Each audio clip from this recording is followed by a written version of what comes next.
ಸಾಮಾನ್ಯವಾಗಿ by elections ಸರ್ಕಾರದ ಪರವಾಗಿರ್ತವೆ. ಅವರ ಆಡಳಿತಾರೂಢ ಶಾಸಕರು ನಮಗೆ ಬೇಕನ್ನುವಂಥ ಒಂದು ಜನರಲ್ ಭಾವನೆ ಇರ್ತದೆ. ಹೀಗಾಗಿ ನಮ್ಮ ಸರ್ಕಾರ ಇದ್ದಾಗ 18 ಬೈ ಎಲೆಕ್ಷನ್ನಲ್ಲಿ 13ಕ್ಕಿಂತ ಹೆಚ್ಚು ನಾವು ಗೆದ್ದಿದ್ದು. ಆದರೆ ಇದು ಇಡೀ ರಾಜ್ಯದ ಜನ ಆದೇಶ ಅಂತ ತೆಗೆದುಕೊಳ್ಳೋಕೆ ಸಾಧ್ಯ ಇಲ್ಲ. ಮತ್ತು ಈ ರಾಜ್ಯ ಸರ್ಕಾರ ಇವತ್ತು 1.5 ವರ್ಷದ ದುರಾಡಳಿತ, ಅಭಿವೃದ್ಧಿ ಶೂನ್ಯದ ಆಡಳಿತ ಮತ್ತು ಹಗರಣಗಳ ಆಡಳಿತ, ಇದು ಅವ್ರಿಗೆ ಏನು ಮ್ಯಾಂಡೇಟ್ ಅಲ್ಲ.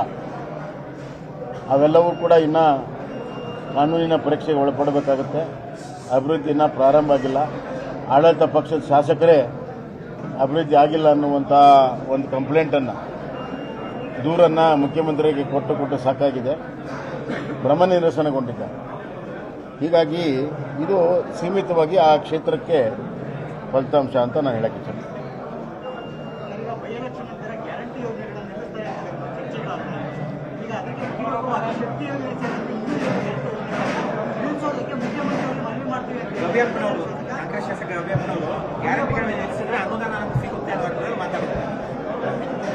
ಅಲ್ಲ, ಇದು ಬರೀ ಗವಿಯಪ್ಪರದ್ದು ವಿಚಾರ ಅಲ್ಲ.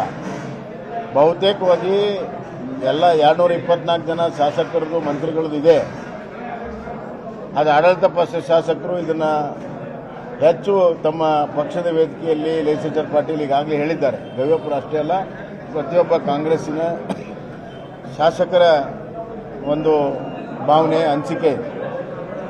ಯಾಕಂದರೆ ಗ್ಯಾರಂಟಿ ಮಾಡುವಾಗ ಯಾವುದೇ ಹಣಕಾಸಿನ ವ್ಯವಸ್ಥೆಗಳನ್ನು ಮಾಡದೆ ಈ ಗ್ಯಾರಂಟಿಗಳನ್ನು ಮಾಡಿದ್ರಿಂದ ನೇರವಾಗಿ ಅಭಿವೃದ್ಧಿಗೆ ಹಣ ಇಲ್ದಂಗಾಗಿದೆ. ಇದು ಹಣಕಾಸಿನ ಒಂದು ದುರಾಡಳಿತವೂ ಕೂಡ ಹೌದು. ಯಾಕಂದರೆ ಮುಖ್ಯಮಂತ್ರಿಗಳು ಬಜೆಟ್ನಲ್ಲಿ 15,000 ಕೋಟಿ ಹೊಸ ತೆರಿಗೆಯನ್ನು ಹಾಕಿದ್ದು. ಬಜೆಟ್ ನಂತರವೂ ಕೂಡ ಅಲ್ಲಿ ಅದು ಲಿಕ್ಕರ್ದಿರ್ಬೋದು, ಹಾಲಿಂದಿರ್ಬೋದು, ಎಲ್ಲ ತೆರಿಗೆಗಳನ್ನು ಮತ್ತೆ ಹೆಚ್ಚು ಮಾಡಿದ್ದಾರೆ. ಸ್ಟ್ಯಾಂಪ್ ಇದನ್ನು ಬಜೆಟ್ ನಂತರವೂ ಕೂಡ ಹೆಚ್ಚು ಮಾಡಿದ್ದಾರೆ. ಒಂದು ಕಡೆ ಸುಮಾರು 20,000ಕ್ಕಿಂತ ಹೆಚ್ಚು ತೆರಿಗೆ ಹಣ ಹಾಕಿದ್ದಾರೆ. 1 ಲಕ್ಷಕ್ಕಿಂತ ಹೆಚ್ಚು ಸಾಲವನ್ನು ಕೂಡ ಮಾಡಿದ್ದಾರೆ.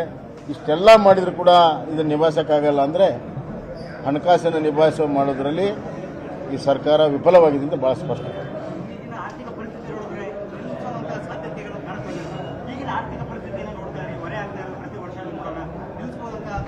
ಎಲ್ಲ ಸಾಧ್ಯನೇ ಇಲ್ಲ. ಇವತ್ತು ಈ ರಾಜ್ಯ ಸರ್ಕಾರ ಯಾವ ರೀತಿ ತನ್ನ ಕೆಲಸ ಕಾರ್ಯಗಳನ್ನು ನೋಡಿದಾಗ ಸುಮಾರು 2,000 ಕೋಟಿಗಿಂತ ಹೆಚ್ಚು ಗ್ರಾಮ ಪಂಚಾಯಿತಿ, ತಾಲೂಕು ಪಂಚಾಯಿತಿ, ಜಿಲ್ಲಾ ಪಂಚಾಯಿತಿ ಕೊಡಬೇಕು ಅಧಿಕಾರದ ವಿಕೇಂದ್ರೀಕರಣದಲ್ಲಿ. ಕೇಂದ್ರ ಮೇಲೆ ಆರೋಪ ಮಾಡ್ತಾರೆ.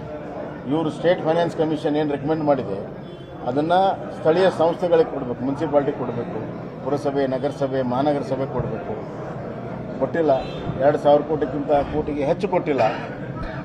ಅಂಗನವಾಡಿ ಇವರಿಗೆಲ್ಲ ಕಾಲಕ್ಕೆ ಸ್ಯಾಲ್ರಿ ಆಗ್ತಾಯಿಲ್ಲ. ಕಾಂಟ್ರಾಕ್ಟ್ ಲೇಬರ್ಸ್ಗೆ ಸ್ಯಾಲ್ರಿ ಆಗ್ತಾಯಿಲ್ಲ. ಕಾಂಟ್ರಾಕ್ಟ್ಗಳಿಗೆ ದುಡ್ಡು ಕೊಟ್ಟಿಲ್ಲ. ಹೀಗಾಗಿ ಅಭಿವೃದ್ಧಿ ಸಂಪೂರ್ಣ ನಿಂತೋಗಿದೆ. ಈ ಸರ್ಕಾರದ ಕ್ರೆಡಿಬಿಲಿಟಿ ಹೆಂಗಾಗಿದೆ ಅಂದರೆ ಟೆಂಡರ್ ಕರೆದ್ರೂ ಕೂಡ ಯಾವ ಕಾಂಟ್ರಾಕ್ಟರ್ ಮುಂದೆ ಬರ್ತಾ ಇಲ್ಲ. ಯಾಕಂದರೆ ಅವ್ರಿಗೆ ಹಣ ಸಿಗೋದು ಗ್ಯಾರಂಟಿ ಇಲ್ಲ. ಭಾಳ ದುಸ್ಥಿತಿಯಲ್ಲಿ ಈ ಒಂದು ರಾಜ್ಯವನ್ನು ನೂಕಿದ್ದಾರೆ.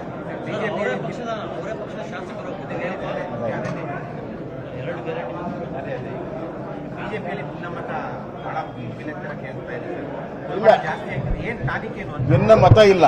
ಎಲ್ಲರೂ ಬಿಜೆಪಿ ಪರ ಮತ ಇದ್ದಾರೆ, ಭಿನ್ನ ಮತ ಇಲ್ಲ.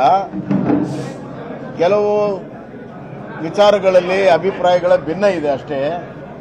ಇದು ನಮ್ಮ ಪಕ್ಷದ ವರಿಷ್ಠರ ಗಮನಕ್ಕೆ ಬಂದಿದೆ.